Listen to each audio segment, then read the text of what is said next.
এয়া মই বিশ্বনাথ চাৰিআলিৰ পৰা গোগামুখ পালে গোগামুখৰ পৰা প্ৰায় 25 কিলোমিটাৰ দূৰত্বৰ এই বাসুদেৱ নৰোৱাত সত্ৰৰ উপস্থিত হৈ 25 নহয় 70 কিলোমিটাৰ দূৰত্বৰ নৰোৱা থানৰ পৰা প্ৰায় 1.5 ঘণ্টাৰ ৰাস্তা আৰু ইয়াতে আমি দেখিলো হোটেল আৰু বিভিন্ন ধৰণৰ ধুনীয়া প্ৰাকৃতিক দৃশ্য এয়া নৰোৱা শ্ৰী শ্ৰী বাসুদেৱ থান নৰোৱা সত্ৰ এয়া মই উপস্থিত আহিছোঁ বহুত দিনৰ পৰা ভাবি আছিলোঁ এই নৰোৱা সত্ৰলৈ যাম বুলি বাসুদেৱ থান নৰোৱা সত্ৰলৈ যাম বুলি কিন্তু আমাৰ বহুত দূৰ হয় বিশ্বনাথ চাৰিআলিৰ পৰা প্ৰায় আমি গোগামুখৰ পৰা প্ৰায় 70 কিলোমিটাৰ দূৰত্বলৈ আহিছোঁ আৰু প্ৰায় 2 ঘণ্টাৰ ৰাস্তা আৰু আহি নৰোৱা সত্ৰ পাইছোঁহি আৰু এয়া নৰোৱা পুৰণ আৰু চাওঁ এই বাসুদেৱ থান নৰোৱা সত্ৰত কি পাওঁ এয়া আমি শ্ৰী শ্ৰী বাসুদেৱ থান নৰোৱা সত্ৰৰ মূল গৃহত প্ৰৱেশ কৰিছোঁ আহি আছোঁ ৰ'ব আপুনি ইয়াৰে নেকি ক'ত ঘৰ আপোনাৰ কৌপাতনি আপুনি ইয়াতে থাকে সদায় অঁ হ'ব মই আহি আছোঁ আপোনাক দেই মই দিম এয়া শ্ৰী শ্ৰী বাসুদেৱ থান নৰোৱা সত্ৰ আৰু এয়া আমি মই নৰোৱা সত্ৰত প্ৰৱেশ কৰিছোঁ আৰু নৰোৱা সত্ৰৰ চাৰিওফালে কি আছে চাওঁ এয়া অতি সুন্দৰ চৌহদ এয়া কাষতে এটা পুখুৰী আৰু চাৰিওফালে ধুনীয়া দৃশ্য আমি এপাক নৰোৱা সত্ৰৰ ভিতৰলৈ যাওঁ আৰু এই নৰোৱা সত্ৰ আপোনালোকক দেখাব পাই মই নথৈ আনন্দিত হৈছোঁ আৰু মহাপুৰুষ শ্ৰীমন্ত শংকৰদেৱ আৰু মহাপুৰুষ শ্ৰীমন্ত শংকৰদেৱৰ পাৰিণাতি নৰোৱা থানৰ শ্ৰী শ্ৰী দামোদৰ দেৱ ৰমাকান্ত ঠাকুৰ ৰামচন্দ্ৰ ঠাকুৰ ৰামদেৱ ভট্টদেৱ লক্ষ্মীদেৱ বামদেৱ অচ্যুত চন্দ্ৰদেৱ এইসকলে এই নৰোৱা থান প্ৰতিষ্ঠা কৰিছিলে আৰু এই নৰোৱা থানৰ ভিতৰ অংশ আৰু আমি নৰোৱা থানৰ চাৰি অংশ যাওঁ মই আপোনালোকক দেখাই আছোঁ আৰু এই নৰোৱা থানৰ ফালেদি আহিছোঁ গোগামুখৰ পৰা বেবেজীয়া হৈ নৰোৱা থান এই বাসুদেৱ থান পায়হি আৰু এই বাসুদেৱ থানৰ ৰহস্য বিষয়ে মই নাজানো তথাপিও মই কিছু হ'লেও জানিবলৈ আপোনালোকক সমৰ্থ হ'ম বুলি ভাবিছোঁ এই বাসুদেৱ থানৰ বন্তি জ্বলোৱা গৃহ এয়া বাসুদেৱ থানৰ বন্তি জ্বলোৱা গৃহ এয়া চাওক ইয়াত বন্তি জ্বলি আছে এয়া নৰোৱা থানৰ বন্তি জ্বলোৱা গৃহ ইয়াত বন্তি জ্বলি আছে আৰু কিছুমান বন্তি বতাহত নুমাইছে আকৌ বন্তিকে জ্বলাব লাগিব এয়া জ্বলি আছে এয়া বন্তি জ্বলি আছে এয়া বন্তি জ্বলি আছে চাৰিওফালে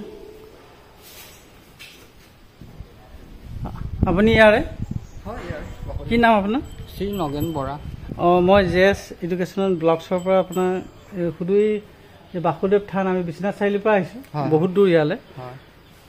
ইয়াতে আপুনি কিমান দিন থাকিছে? ইয়াত মোৰ বৰ বেছি এটা দিন হ'ল। মোৰ দেউতা আছিলে, দেউতা বহুত দিনে থাকিলে। দেউতা ঢুকোৱাৰ পাছত মোৰ বৰ্তমান এবছৰ পাৰ হৈছে। এবছৰ পাৰ হৈছে। এনে আপুনি এই বাসুদেৱ থানৰ বিষয়ে কি জানে? মানে বাসুদেৱ থানখনৰ বহুত মহৎ গুণ আছে। সকলোৱে কয়, জাতি সকলেও প্ৰমাণ পাইছে। যি মনত মানে ভাৱ আশা কৰি শৰাইখন বা কিবা এটা কৰ্মক্ষেত্ৰত বা চাকৰিৰ ক্ষেত্ৰত সেইখিনি বাসুদেৱে সম্পূৰ্ণ কৰে বুলি পেলাই প্ৰমাণ ইতিমধ্যে সকলোৱে পাইছে। সেই আমাৰ শ্ৰীমন্ত শংকৰ গুৰুজনাই তেওঁ স্থাপিত কৰা। হয় হয়। গতিকে ইয়াত যে বহুত ভক্ত আহে, যথেষ্ট ভক্ত আহে, বহুত দূৰ দূৰণিৰ পৰাও আহে। হয় হয়, আমিও আহিছোঁ বহুত দূৰৰ পৰা। আৰু ইয়াতকৈ সবিশেষ আৰু বেছিকৈ যদি জানিব বিচাৰে তেতিয়া আমাৰ গোসাঁইসকল আছে নহয়। হয় হয়, ঠিক আছে ঠিক আছে। এয়া বাসুদেৱ থানৰ বিষয়ে অলপ শিকিলোঁ। হয় হয়, আমি বাসুদেৱ থানৰ বিষয়ে অলপ অকণমান আপুনি বাসুদেৱ থানৰ বিষয়ে কওকচোন।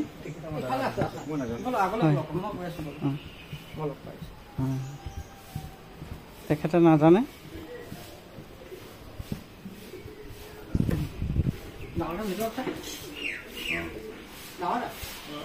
তামোল মই এয়া বাসুদেৱ থানৰ তামোল পাণ দিছে।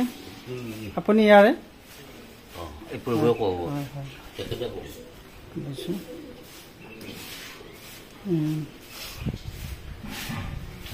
সেয়া বাসুদেৱ থানৰ পিছফাল ভাগটো। এয়া চাৰিওফালে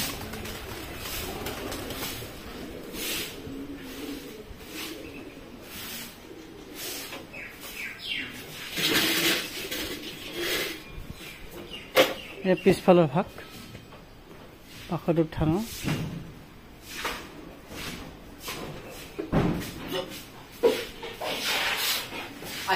গোসাঁই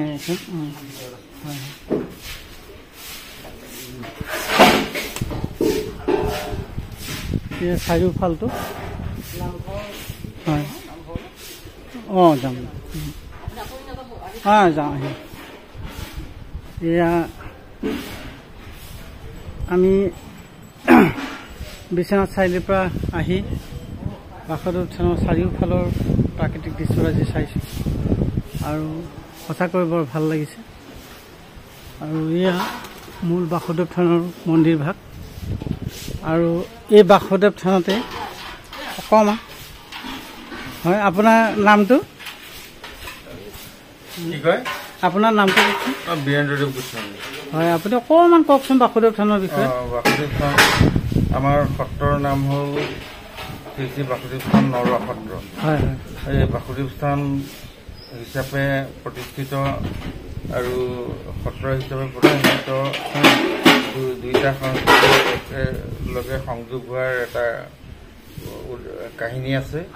বাসুদেৱ স্থান হিচাপে পূৰ্বৰ পৰাই প্ৰতিষ্ঠিত। তাতে সত্ৰ প্ৰতিষ্ঠা কৰাৰ কাৰণে নতুনকৈ নৰোৱা সত্ৰ নামেৰে নামাকৰণ হ'ল। এই সত্ৰ প্ৰতিষ্ঠা কৰিছিল মহাপুৰুষ শ্ৰীমন্ত শংকৰদেৱৰ পৰিণতি দামোদৰ আটাই। 1656 চনত জয়ধ্বজ সিংহ ৰজাৰ পৃষ্ঠপোষকতাত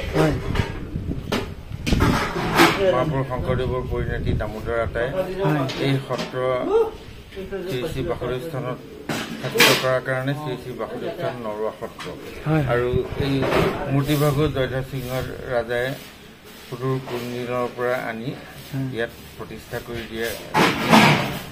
সেইকাৰণে বাসুদেৱ স্থানৰ মূৰ্তি প্ৰতিষ্ঠা কৰাৰ কাৰণে শ্ৰী শ্ৰী বাসুদেৱ স্থান আৰু সত্ৰ হিচাপে প্ৰতিষ্ঠা কৰাৰ কাৰণে নৰোৱা সত্ৰ হিচাপে নামাকৰণ হয়। নৰোৱা সত্ৰ। আচ্ছা, এনেই আমাৰ ওচৰে পাজৰে ইয়াত ধৰক বিভিন্ন জাতি জনগোষ্ঠী আছে, মিৰি মিচিং এইবিলাক দেখিছোঁ আছে। ইয়াত জনজাতীয় লোকৰ সংখ্যাই বেছি। হয় হয়, চুতীয়া সম্প্ৰদায় আৰু মিচিং সম্প্ৰদায়ৰ তাৰ মাজে মাজে দুই এঘৰ বড়ো, সোণোৱাল কছাৰী এনেকে আছে। সোণোৱাল কছাৰী গাঁওখন অকণমান দূৰত, আৰু চুতীয়া সম্প্ৰদায়ৰ লোকসকলৰ দ্বাৰাই আমাৰ সত্ৰখন এইসকল ব্যক্তিৰ দ্বাৰাই আমাৰ সত্ৰ পৰিচালনা হৈ আছে। আৰু বিশেষকৈ জনজাতীয় লোকৰ সমাগমটো উৎসৱ পাৰ্বণত যথেষ্ট বেছি। সেইটোৱে মই সুধিছোঁ। তেখেতসকলে ভক্তিভাৱেৰে ইয়ালৈ আহে।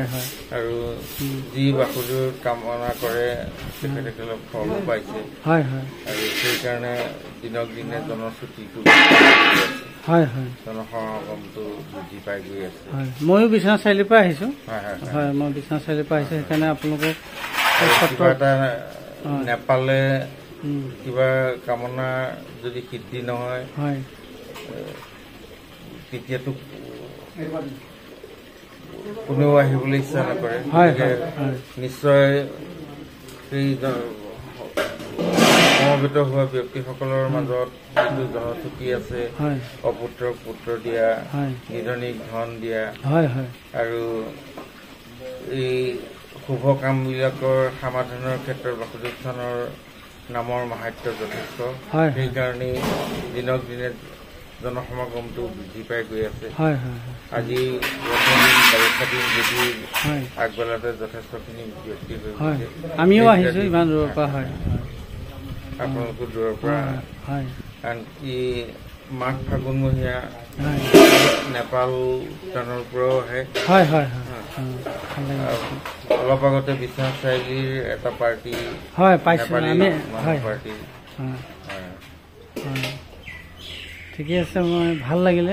আৰু মই এইটোৱে যাওঁ যে আপোনালোকৰ এই সত্ৰৰ জৰিয়তে বা এই থানৰ জৰিয়তে ইয়াৰ বিভিন্ন জাতি জনগোষ্ঠীক আপোনালোকে শৰণ দি অন্তত ভক্তিভাৱেৰে থানখনক সকলো লোকে যাতে এটা ফল পায় তাৰ কাৰণে শ্ৰদ্ধা আছে।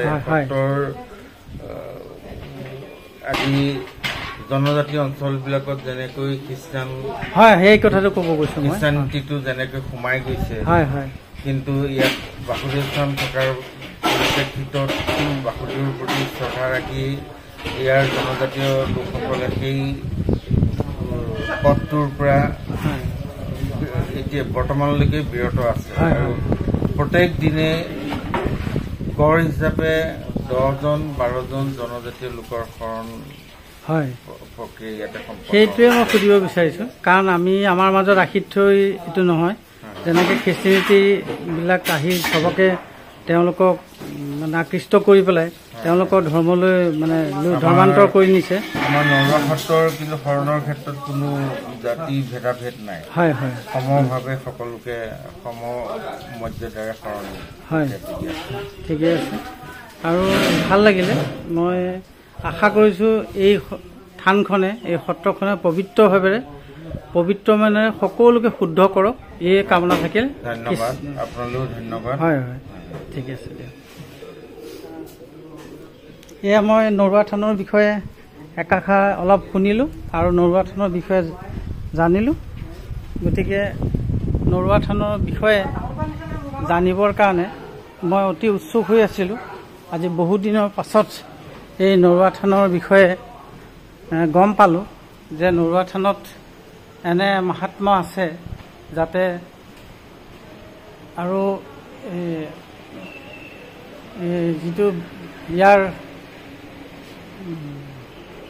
মানে বাসুদেৱ থান, এই বাসুদেৱ থানখন আপোনালোকে আহক, বিশ্বনাথ চাৰিআলিৰ পৰা হওক, গোগামুখত নামিব, গোগামুখৰ পৰা গাড়ী পাব। আৰু আপোনালোকে সকলোৱে যাতে আগবাঢ়ি আহক।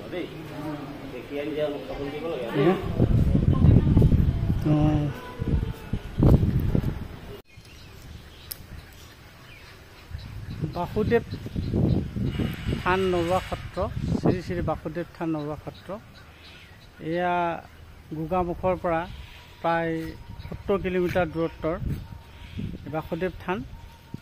আৰু এই বাসুদেৱ থানৰ চাৰিওফালে সৌন্দৰ্য অতি মহান। শ্ৰীমন্ত শংকৰ গুৰুজনাৰ নাতি প্ৰতিষ্ঠা কৰি যোৱা এই বাসুদেৱ থান। আৰু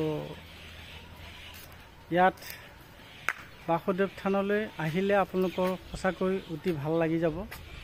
চাৰিওফালে প্ৰাকৃতিক সৌন্দৰ্য ধুনীয়া। আৰু এই বাসুদেৱ থানৰ বিষয়ে মই ইয়াৰ যিজন গোসাঁই তেওঁৰ লগত সুধিছিলোঁ, তেওঁ সকলো বিৱৰি কৈছিলে। আৰু এই বাসুদেৱ থানৰ বিষয়ে জানিবৰ কাৰণে মই আগৰ পৰা আগ্ৰহ হৈ আছিলোঁ। সেয়ে মই গোগামুখ হৈ প্ৰায় 70 কিলোমিটাৰ দূৰত্বৰ এই বাসুদেৱ থানত উপস্থিত হ'লোঁ। আৰু সঁচাকৈ আহি মনটো বৰ ভাল লাগিল, পৰিষ্কাৰ লাগিল। আশা কৰিছোঁ আপোনালোকেও বাসুদেৱ থানলৈ আহক আৰু বাসুদেৱ থানৰ চাৰিওফালৰ এই দৃশ্য, এয়া দৃশ্য বাসুদেৱ থানৰ চাৰিওফালে এয়া। আৰু বাসুদেৱ থান নৰুৱা সত্ৰৰ চাৰিওফালে গোটেইখিনি মই আপোনালোকক দেখুৱালোঁ। এয়া সম্ভৱ ধেমাজি জিলাৰ অন্তৰ্গত। এয়া চাওক বাসুদেৱ থান।